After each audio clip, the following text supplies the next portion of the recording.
quand il passe dans l'explication de ce hadith-là, il dit, ce qui est voulu par wali d'Allah, c'est qui? C'est le connaisseur d'Allah. Il a la connaissance d'Allah. Il sait c'est qui Allah. Il connaît le tawhid. Donc, c'est-à-dire celui qui ne connaît pas Allah, celui qui fait du shirk, celui qui fait du kufr. On dit c'est un wali d'Allah? Non, il ne connaît pas Allah. Il donne des associés. On dit c'est pas un wali d'Allah. Celui qui fait des innovations religieuses, c'est un wali d'Allah? Il ne connaît pas Allah. Allah lui a dit de suivre le prophète sallam, de suivre la voie du prophète sallam. Et lui, il ne suit pas cette voie-là. Donc, il n'est pas connaisseur d'Allah. Il ne sait pas ce qu'Allah veut. D'accord? Al-muwadhibu ala ta'atihi. Donc, celui qui est constant dans l'obéissance d'Allah. Donc, il est connu pour sa piété. Masha'Allah, le mabarak.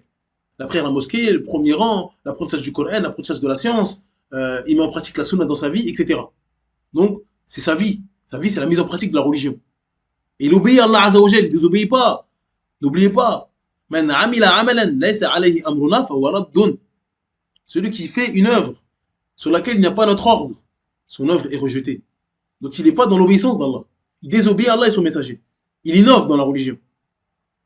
Donc lui, c'est pas un wali d'Allah. Et après, il dit Al-Mukhlis fi ibadati. Ah, ça, c'est la dernière partie qui nous intéresse. Donc, on a vu que pour être wali d'Allah, il faut, d'accord, être connaisseur d'Allah. Il faut du ilm. Il faut connaître Allah pour pas faire des choses contraires à la religion d'Allah. Il faut être constant dedans et il faut être sincère dans cette adoration. Donc, cette troisième partie, là, on peut dire tu sais pas qui c'est.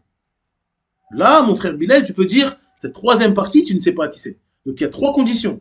C'est pas moi qui les mets, c'est Ibn Hajar al-Asqalani. Il dit, c'est celui qui connaît Allah. Celui qui est constant dans l'obéissance à Allah et qui est sincère. Donc, nous, on peut voir qui est connaisseur d'Allah. Un ignorant qui fait tout ce qu'Allah interdit. On dit, il ne connaît pas Allah. Qui dit des paroles contraires à la religion d'Allah Azza wa Jal. Qui fait des bid'ah. Ben, il n'est pas connaisseur d'Allah. Et il n'est pas dans l'obéissance d'Allah. Donc, lui, automatiquement, on peut dire ce n'est pas un wali. Netanyahou, tu peux dire ce n'est pas un wali. Tu as le droit de le dire. D'accord? Il n'y a pas de souci. Un muqtadi, un innovateur, tu peux dire c'est pas un wali. Et la dernière partie, sincère dans ses adorations. Donc ça veut dire que quand on voit des gens qui d'apparence connaissent Allah, ils font pas d'innovation, ils font pas de shirk, ils font pas des choses qui contredisent la religion. À la prière, ils jeûnent, etc. Mashallah, mabarak, premier rang, rien à dire. Quand il fait tout ça, là tu peux pas dire c'est un wali d'Allah ou pas. Pourquoi? Parce que la troisième condition, la sincérité, on peut pas savoir. La sincérité, on peut pas savoir.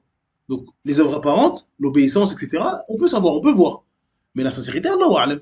Donc là, on peut dire, tu sais pas qui est wali d'Allah. Parmi ceux qui connaissent Allah et qui lui obéissent. Donc, parmi ceux qui connaissent Allah et qui lui obéissent, tu peux pas savoir qui est Ali d'Allah. Parce qu'il y en a peut-être qui font pas recommandation.